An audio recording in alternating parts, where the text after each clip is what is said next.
लिखा होता है, जिसमें प्रॉपर हमने टीचर्स को गाइड किया होता है कि इवन के बच्चे को ग्रेड करने से लेकर होमवर्क तक आपने कैसे प्रॉपरली लेके चलना होता है। इसी तरीके से जैसे हमारी प्रेप क्लास की उर्दू है,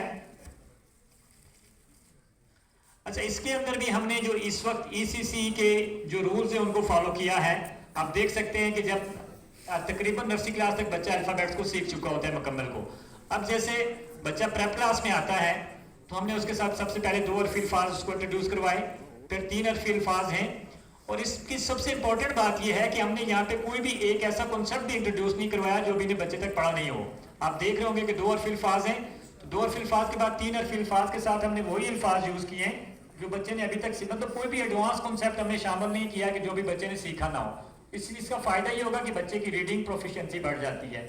इसी के साथ अगर आप देखें तो इजी टू डिफिकल्ट अप्रोच है, नॉन टू अननोन है कि बच्चा रीडिंग पे आता है, अगर रीड नहीं कर पा रहा तो साथ में पिक्चर उसके साथ जो है ना इसके साथ एसोसिएट की गई है। और इसी तरीके से जब बच्चे की रीडिंग बन जाती है तो फिर वो रीडिंग प्रॉपरली टेक्स्ट के ऊपर हम उसको लेके आए। अब फिर इसी तरीके से देखें आप तो 4 हरफी अल्फाज हैं, उसके साथ फौरन हम सेंटेंसेस के ऊपर लेके आए। अब अगर यहां तक पढ़ने के बाद आप देखेंगे कि आपका स्टूडेंट जो है वो ये पूरा सेंटेंस खुद रीड करने के काबिल है। यहाँ देखें 2 हरफी अल्फाज भी बच्चा पढ़ चुका है, 4 हरफी भी पढ़ चुका है, 3 हरफी भी पढ़ चुका है और है को एज अ साइड वर्ड बच्चा पढ़ेगा।